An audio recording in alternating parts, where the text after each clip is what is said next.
Sapulap memberikan sambutannya. Sambutan yang terakhir, mari kita dengarkan dari Bapak Kiai Haji Syafruddin Mahmud. Waktu dalam tempat dipersilakan. Assalamualaikum warahmatullahi wabarakatuh. Waalaikumsalam warahmatullahi wabarakatuh. Alhamdulillahilladzi an'amana bi ni'matil iman wal islam. Shalatu wassalamu ala sayyidil arabi wal ajam, sayyidina wa maulana Muhammadin khairil anam wa ala alihi wa sahbihi barakatul kiram amma ba'd. Allah subhanaka la ilma lana illa ma 'allamtana innaka antal alimul hakim. Rabbi shrah li sadri wa yassir li amri wahlul 'uqdatam min lisani yafqahu qawli. Shadaqallahul azim. Yang saya hormati Om Bagus, selaku ketua di Bekasi, Om Fadil yang menjadi koordinator kegiatan pelaksanaan kunjungan terinci ke Pondok Taufik Nurul Quran, beserta om-om lainnya dan tante-tante semuanya yang saya tidak sebutkan satu persatu, namun insya Allah tidak mengurangi rasa hormat dan takjub saya kepada semuanya. Wabil khusus Om Agung ini yang menjadi wasilah antara saya bisa berlanjut silaturahmi dengan om-om dan tante-tante. Itu dulu di rumah beliau di rumah ya. Itu wasilahnya. Mungkin ada yang cocok lebih lanjut. Mungkin bagus langsung sore ya. Kalau lanjut waktu itu kunjungan sore untuk menindaklanjuti akhirnya terwujud pada hari ini tanggal 21 Januari. Atas izin Allah, om-om tante-tante semua berkunjung di tengah-tengah saya. Ini jauh dari Monas. Sinyalnya aja jelek di sini. Belum ada jaringan internet, wifi maupun yang lainnya belum masuk. Ini Bekasi, daerah Irian Jaya dan Kalimantan. Ini Bekasi, belum ada jaringan di Kalimantan yang lainnya. Ya, di baru tiangnya tahu kapan. Padahal masih di Sumbawangi dekat dengan Sopokata. Sananya kesananya dekat ya kota juga. Paling sekitar kalau penerima itu 18 km kurang lebih. Alhamdulillah, pertama yang saya sampaikan atas nama pimpinan Koordinasi Pondok Taufik Nurul Quran, ahlan wa sahlan bi hudurikum. Selamat datang kepada om-om tante-tante semuanya di pondok kami, Pondok Taufik Nurul Quran, Desa Sukabudi, Kampung Balong, Desa Sukabudi, Kecamatan Cimawangi, Kabupaten Bekasi. Yang kedua, saya sebelumnya mohon maaf yang sebesar-besarnya apabila baik dalam sambutan, undangan dan penghormatan kurang berkenan di hati om dan tante semuanya. Mohon dibukakan pintu maaf yang sia-sia, masih ala kadarnya. Seperti ini kondisi dan tempat yang kami miliki. Karena bertepatan tanggal 15 Maret 2021 itu dari bangun. Jadi itu yang tadi Om Agung ceritakan, saya dulu diterima baru punya sapi 12 di rumah ngontrak. Dulu di rumah itu juga praktik. Jadi akhirnya melalui Pak Sejak Pukul Allah izinkan yang diberikan amanat mandat anak ini yang sekarang tadinya dari beliau 350 bulan depan sekarang kurang lebih 2 hektar, kurang 200 ribu. Ini luas yang dibangun, kemudian berjalan kurang lebih 8 bulan. Dari Maret saya pindah ke sini itu 26 Oktober. Saya ngambil hari lahir saya di kesini sekaligus acara pembukaan waktu itu persiapan tembok, waktu itu belum masjid hari ini. Di kesini udah 2 tahun lebih dikit lalu 2 tahun lebih dengan wadaya dari jamaah dari semua simpatisan. Pertama terwujud bangunan ini dari mulai jembatan sampai pemberitahuan kami. kurang lebih 8 hari siang kurang lebih 27. Iya. Alhamdulillah tanpa proposal, tapi kayak medsos. Hingga teman-teman majlis taklim saya tidak disangka ini terwujud. Begitu juga dibantu dengan pagar keliling semua itu sama. Karena di sini termasuk masih aman. Tapi aman, ada papan tenang. Beliau tahu medan sini. Asal jangan kesini jam 11 malam sendirian naik motor, itu nekat. Tapi kalau naik mobil aman. Dari sini jam 11 naik motor yang badannya sendiri pasaran, berkali naik motor pasaran. Kalau nggak aman. Jadi kalau terlucu kalau dilakukan. Nah itu, alhamdulillah kemudian bangun masjid itu dari yang kurang lebih 8 bulan. Sampai pertama alhamdulillah mudah-mudahan bulan depan selesai. Itu juga sama tanpa proposal. Alhamdulillah ya gurunya apapun diterima ya saya. Gak bosan. Yang Jumat pagi selesai. Alhamdulillah terwujud itu seperti itu apa yang begitu bisa dilihat. Goyang itu. Tulang berhasil. Ini bukti. Ya kalau nggak kenal, kalau saya sudah bolak-balik udah lama diterima, sudah pada kenal. Ya tadi ibarat mancing kalau sering begitu dapat lah. Kalau makin sering jadi makin banyak. Sedikit tambah. Nah itu sejarahnya sekilas. Jadi kita pondok Taufik Nurul ini sampai saya sampaikan waktu peresmian itu dihadiri oleh Polres bahkan dari wakil Menteri Agama. Supaya saya pun belum ada bantuan dari pemerintah. Anda senang. Masih murni swadaya dan selanti jamaah dan cinta. Belum spesial dari saya sampaikan kepada camat, lurah dan sebagainya. Bukan berarti kita nggak mau, cuma belum ada yang ngerti. Bahasanya dulu. Alhamdulillah, kita mampu dengan kekompakan itu menjadi satu hal yang sangat luar biasa. Tak mungkin juga Lucu Bekasi bisa begini kalau nggak kompak. Benar, maaf bagus ya. Dalam pimpinan yang bagus, alhamdulillah dalam rangkaian kegiatan ulang tahun yang ke-16. Jadi saya dengar banyak kegiatan-kegiatan yang luar biasa menurut saya itu yang nampaknya dalam tanda petik klub mobil itu identik dulu. Benar. Tapi ini dibantah dengan fakta nyata, bukan mitos. Ya kan ya? Ini bukan mitos nyata. Ini dokumentasinya ada, semuanya ada, adalah berbantah. Ini sesuatu yang di era modern itu orang agak jauh berpikir begitu. Karena indikator kehidupan modern itu adalah individualis dan egois. Tapi di tengah-tengah kehidupan yang semakin canggih teknologi informasi, masih ada sekelompok yang peduli kepada saya. Ini adalah yang harus kita syukuri pada Allah Subhanahu wa Ta'ala dan Maha Kuasa, memberikan gerakan hati kita untuk berkumpul dengan komunitas apapun, tapi itu isinya sangat bermanfaat. Alhamdulillah, ini anugerah dari Allah Subhanahu wa Ta'ala. Saya tidak bisa banyak membalas atas kebaikan yang diberikan oleh om-om tante-tante kepada kami, hanya doa. Maka kami tadi bacanya surah Al-Waqiah. Kami dengan santri ini hampir semua hafal. Rahman Al-Waqiah itu sudah biasa. Yasin Al-Kahfi itu Al-Mulku itu jangan. Ingat salah satu hadis Nabi mengqara'a surat Al-Waqiah fina ya'tihi kafaris tuhu finahai. Kalau percaya ya syukurkan.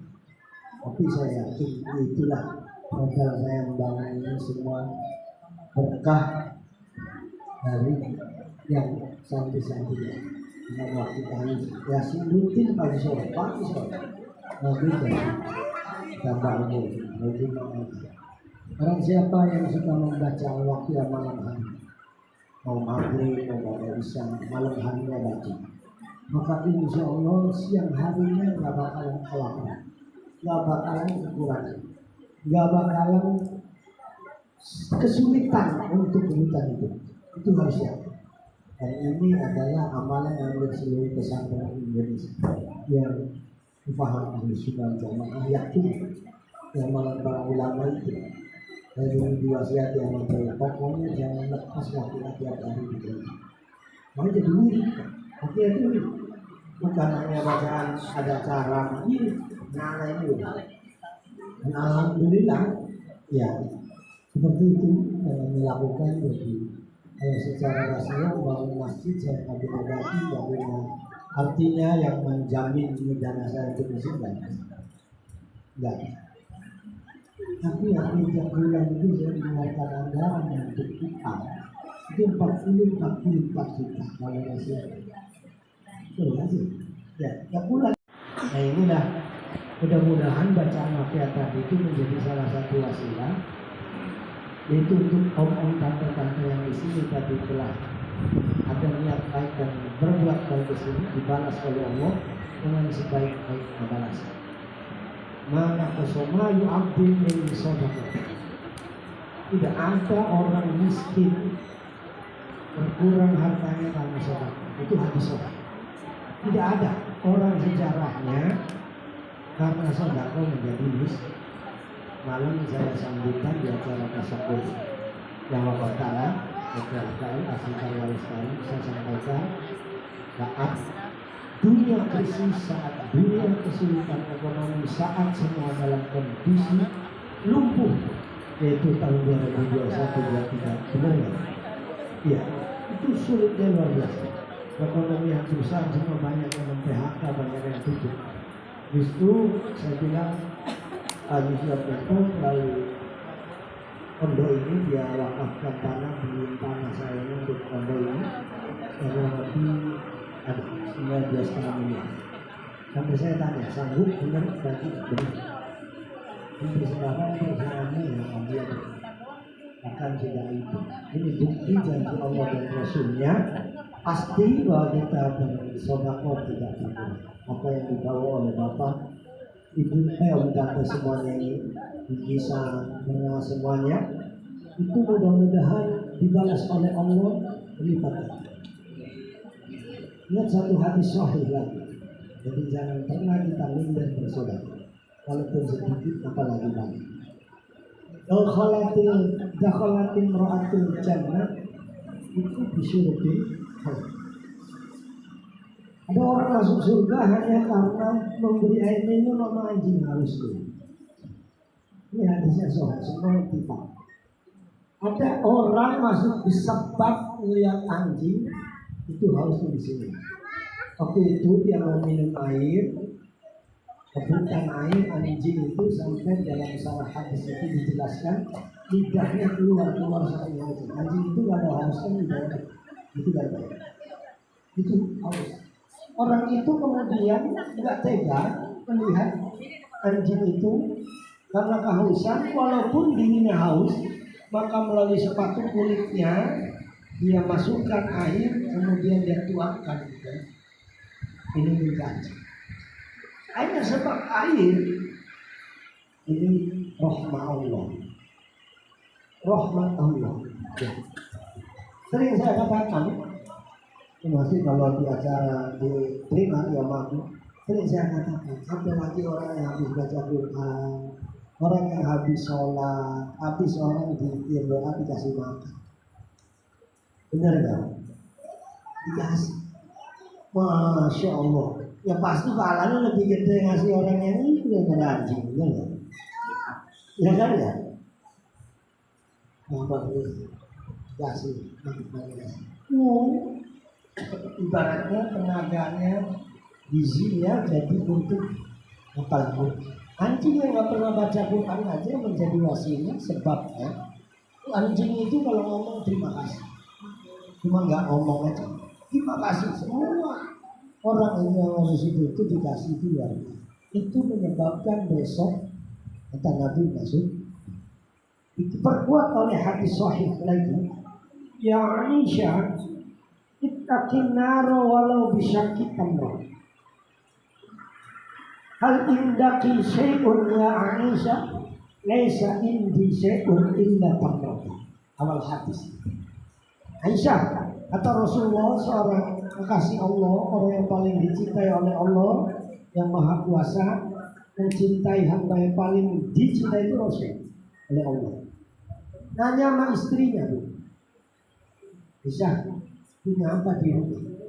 Coba kalau tante ditanyain sama suami, sama om, punya apa? Alhamdulillah, telur ada, sayur ada, daging ada, ya kan ya tante ya, di kulkas kan ya. Di rumah tuh minimal stok telur sama indomie ada. Insya Allah, itu pokok itu. Karena lapar malam itu gampang, ceplok, ya kan rumusnya begitu. Nah, Siti Aisyah itu belum ada kulkas, belum ada freezer, belum ada apa. Siti Aisyah istrinya Kanjeng Rasul yang sangat dicintai oleh kaum kitanya itu, Anda punya apa? Tidak punya apa-apa, cuma kurma satu ini juga sisa. Seorang istrinya Rasul manusia sempurna nggak punya apa-apa, punya kurma satu.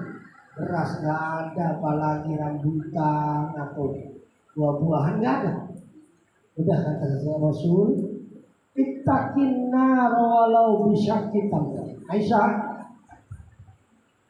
dengan sebab satu kurma kamu selamat dari api neraka. Hadisnya saudara. Kenapa ya sobat dari satu kurma? Kalau kamu nggak punya lain, punyanya kurma satu, ya bisa menyebabkan orang apa? Selamat dari api neraka. Hadisnya. Satu kurma, ini beras banyak banget, mudah-mudahan semua selamat dari api. Benar. Makanya Om Agung tiap tahun itu ngirim kurma ke sini. Ini ada kurma ambil ya. Tiap tahun dimakan sama yang orang puasa, ya kan? Insya Allah. Ini jadi saksi. Tiap tahun ini. Bukan berarti saya mancing yang lain besok pada sini. Bukan, ini cerita kan. Bukan mitos, fakta. Orang rumah ya, setiap tahun kirim 10 kilo cacing yang kalian makan itu dari umur ini orang. Nah, doain biar berkah semuanya. Oh, satu kurma bisa menyebabkan orang selamat api neraka, apalagi sebelumnya. Nah, jadi jangan dikira saudara itu sangat luar biasa. Ya, sangat luar biasa manfaat. Jadi apa yang dilakukan oleh RUC Bekasi yang seperti ini ke BGJ, saya tahu itu tempatnya, saya pernah ke sana juga daerah Bengkaran, ya kan? Kasih kotanya daerah Bengkaran sana ya, artinya, iya. Saya pernah ke sana juga dasar Galuh, itu udah lama itu, dari saya bujangan itu udah turun luar biasa. Ini adalah hal yang sangat mulia, yang patut Om Bagus mudah-mudahan bisa berbaca.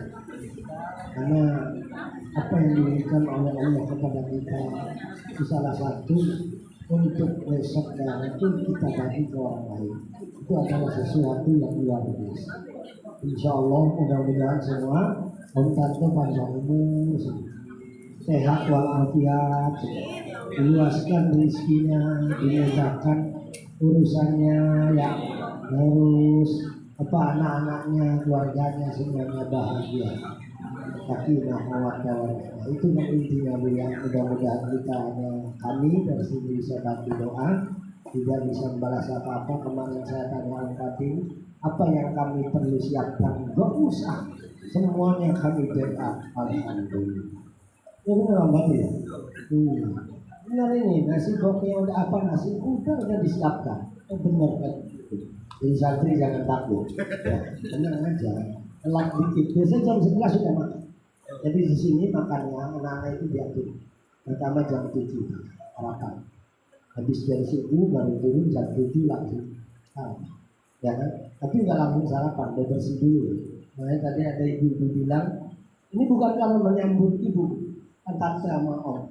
Itu bersih. Tiap hari memang bersih. Saya bikin image pengen bahwa pesantren tidak jorok, tidak kotor. Karena umumnya pesantren itu gudikan, gak kotor, saya nggak mau. Ini makanya saya tegas, saya kontrol terus. Mumpung masih sedikit, ada anak Kalau yang nggak piket sanksinya 3 hari nyapu semuanya. Mendingan nyapu bareng-bareng. Ada saya nanti sih. Itu pada ketawa benar. Ya sanksinya bersihin semua ini. Jadi akhirnya daripada ini kan bersih, tiap hari bersih, menyayangi semuanya. Ini kondisi apa? Jadi bukan karena buat menyambut kontak, bersih itu memang rutin tiap hari, benar nggak? Udah mantuk aja, kesel ya. Yang cucinya apa? Terus habis bersih, langsung nyala, santai, mandi, nanti masuk lagi jam 8 siang. Nah biasanya makan siang jam 11. Sabar, tenang. Itu nasi pok udah siap. Ya, enak makannya Pak Din. Ini yang gemuk ini masih SD kelas berapa dia sekarang? Kelas 5. Hah? Oh, 1 aja. Nambahnya. Itu saya banyak. Saya memang prasman sih. Saya sikitnya prasman. Jadi nggak dicentong anak-anak biar makan yang bisa. Pertimbangannya rata-rata seger sehat-sehat. Kecuali itu kan nggak berkurang gemuk ini Abil ini kan ya masih sehat aja. Ini udah hafal Al-Kafi, udah hafal Al-Waqi'ah, Rahman, ya. Yang kecil dari Jakarta sih nggak sama. Memang di sini tiap hari kegiatannya itu 5 jam baca Quran. Dari subuh sampai jam 7, nanti dari jam 9 nanti sholat duha masih itu sampai jam 10. Itu baca maghrib sampai jam 8. Tiap hari itu. Jadi baca Quran terus. Di selain kajian kitab yang Nahusoro, itu nanti baru kalau kelas di aliyah itu diperbacakan kitabnya kedua bahasa. Jadi memang orientasinya linearnya begitu. Nah seperti Om Abid tadi bilang, anak saya di Malaysia itu salah satunya hasil dari sini.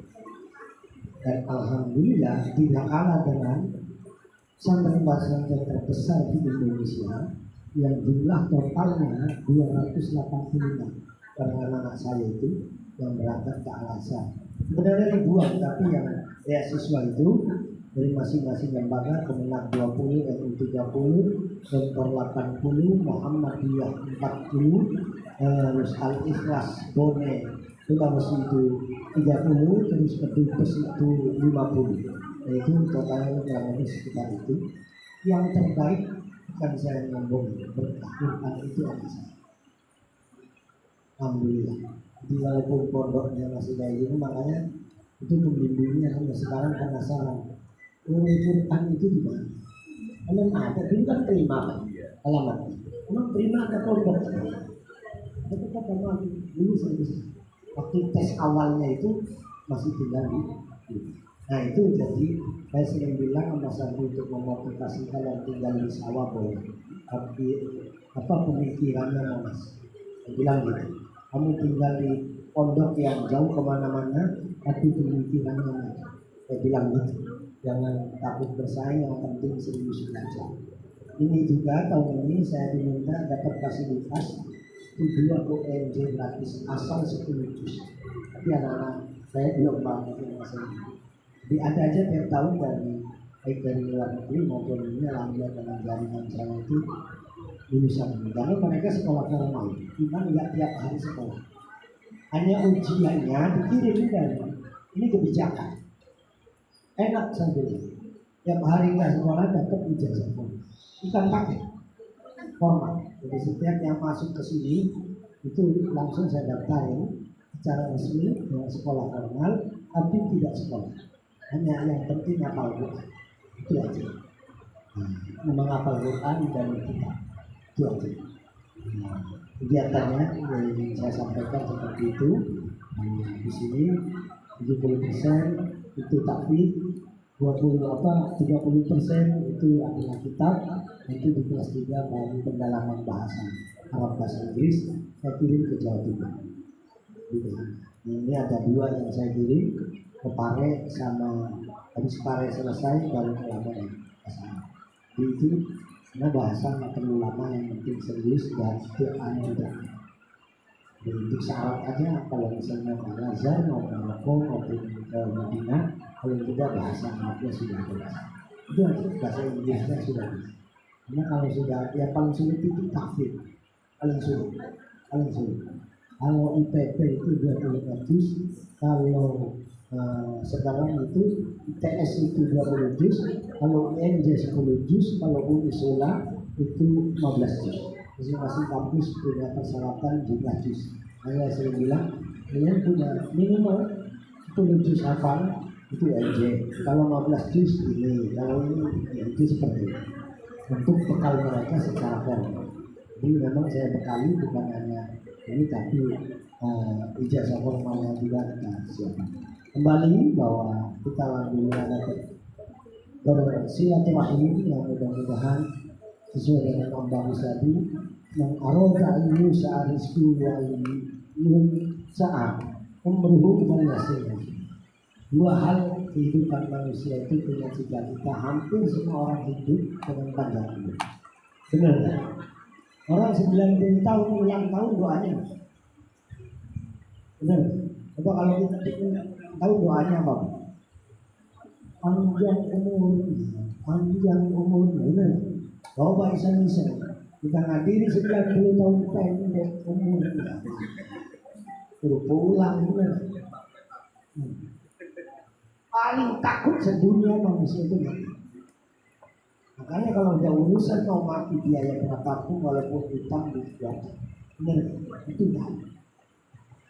Ada yang murah kayak kalau kita pengen umur panjang itu kita tidak akan lagi silaturahim. Sering silaturahim, insya Allah umur kita dipanjangkan. Yang kedua, manusia hampir semua tidak ada yang mau miskin. Pengen rezekinya banyak. Makanya 3 penyakit manusia yang paling ditakuti: satu mati, kedua sakit, ketiga miskin. Ini akan terhindar 3-tiganya kalau orang suka silaturahim. Pusing di rumah kalau lagi ngumpul begini lupa. Walaupun punya utang lupa. Kredit belum selesai. Kalau lagi ngumpul hahaha, benar. Balik lagi ingat lagi utang belum selesai. Makanya silaturahim aja terus, jangan balik-balik. Ya begitu utang. Ya kan itu. Itu kelebihan apa yang dijamin oleh Nabi Allah Musa. Kedua tadi kita sehat secara rohani akan membawa sehat secara jasmani. Maka perlu kita bukti. Karena kalau kumpul pasti ada ketawa. Tapi kalau sendirian ketawa bertanya. Sendiri katanya ketawa itu sehat, tapi nggak bisa ketawa sendirian. Bahaya bu, dicurigai. Cengir di kamar. Oh benar nggak? Om Agung ketawa begini sendirian. Emang sendirian? Oh takut. Tapi karena kita sering nggak bisa ketawa. Ketawa itu sehat. Anda orang sehat. Atau ini enggak. Saya bawaannya saya lihat turun dari mobil saya tidurin di kamar cerah-cerah. Cerah-cerah. Walaupun nggak tahu di rumah masing-masing kan. Oh ya, jadi ini hikmahnya bahwa kita sering silaturahmi itu berdampak dari psikologis sehat rohani, nanti sehat jasmani. Artinya mudah-mudahan terhindar dari banyak macam penyakit. Dan walaupun sakit bu, itu banyak didoain kalau orang sering silaturahim. Sama kayak di WA grup itu di WA itu ya. Kalau nggak muncul, mati aja kita nggak tahu. Nggak pernah komen. Tapi kalau orang biasa komen, artinya orang sering silaturahim. Ini cuma dia yang komen pada nanya, benar? Ya kan ya? Kalau kita sering ngumpul gini, nggak datang ditanyain. Tapi kalau nggak pernah ngumpul, baru mati kita tahu. Anda mati, benar kan? Oh, itu hebatnya silaturahim. Mudah-mudahan dan terus berjalan Om Bagus dan semua teman-teman bagi silaturahim ini mudah-mudahan menjadi berkah, menjadi kehidupan. Saya guyon sama kemarin waktu maghrib ya Pak ya. Ini udah turun ini, saya dengar kemarin ke Bali, benar kan? Ada yang bocorin ke saya. Mantap. Hah? Ya. Yang dari Balinda ada di sini kemarin ikut ya dari Balinda. Nggak datang lagi. Kagak boleh ada. Dipilih tebal. Hah? Ada kemarin yang sore itu berempat yang dari Balinda. Nggak datang lagi. Apa? Oh bilang enggak, oh bilang enggak. Nggak datang. Itu ternyata ibunya ya. Itu jamaah saya, bapak ibunya. Itu anak saya ke pondok kemarin ngomongnya Pak Kiai. Mana ya? Itu anak saya. Udah lama kan, tapi saya nggak tahu. Nah itu silaturahmi. Jadi itu dunia itu sempit kan. Saya bilang kalau 21 ada cara. Iya ini jadi nyambung silaturahmi. Mudah-mudahan saya doakan, saya bilang sama Om Bagus, saya pakai waktu kemarin, nanti sepanduknya beribadah di Masjidil Haram atau di mana? Bawah nanti. Kapan? Ya kan Bu ya? Asal ada niat kebaikan pasti Allah berikan. Ya. Saat terunci seragamnya kayak gini umroh kan nggak apa-apa. Di pesawat begini nggak apa-apa. Yang penting waktu ihram baru ganti. Masa di Ka'bah ini terunci. Bener ya? Kalau udah ihramnya udah umrohnya selesai bebas Pak. Pakai apa aja bebas di sana. Yang pentingnya itu ihram, tawaf, sa'i itu aja. Lain itu bebas Pak. Kalau di pesawat nanti pakai kayak gini. Belum ihram. Nggak boleh itu kalau sudah ihram, nggak boleh ada jahitan. Baru kayak putih ihram itu namanya. Nah, umroh atau haji itu di sini. Insyaallah saya tanggal 22 berangkat lagi. Mudah-mudahan tadi saya berdoa kemarin ngobrol satu saat atau ini tahun depan rombongan terus. Ya, itu saja mungkin yang dapat saya sampaikan. Kali lagi saya mohon maaf atas segala kekurangan, baik kehormatan maupun yang lainnya. Saya mohon dalam pintu maaf seluas-luasnya. Terima kasih atas kehadiran dan semua yang diberikan kepada kami. Di samping untuk pondok, saya ucapkan terima kasih. Jazakumullah ahsanal jazaa. Semoga Allah membalas dengan sebaik-baiknya balasan kepada kontak semuanya yang telah bersilaturahim berkunjung ke sini sekaligus membawakan rezeki buat kami dan itu saja. Mungkin karena tadi agendanya sebenarnya saya boleh aja. Ini santri terutama, kalau saya sih biasa. Lagi santri. Ini udah gini aja itu saya tahu. Karena biasanya jam 11 kan. Tapi nggak apa-apa, tanggung lagi dulu ya. Hah? Lemes-lemes amat. Abi tanya mereka manggilnya Abi. Makanya habis sholat dulu ya. Ya ini ulangi. Semangat ya. Semangat dong. Makanya sekarang apa habis zuhur? Zuhur itu kayaknya kepaksa. Habis zuhur ya. Jadi biar tenang ya, aman nasi nggak di bawah itu ada. Ya ada yang bawa. Data kalian insya Allah cukup. Ya, jadi habis zuhur tadi ada doa baru. Nanti kita akhiri dengan doa, mungkin nanti agenda lain apa agenda lain dulu baru doa bersama. Oh, mungkin itu saja yang bisa saya sampaikan. Sekali lagi yang dapatnya mohon maaf sebagai silaturahim sekaligus juga mudah-mudahan dapat berkah bagi kita semua. Assalamualaikum warahmatullahi wabarakatuh.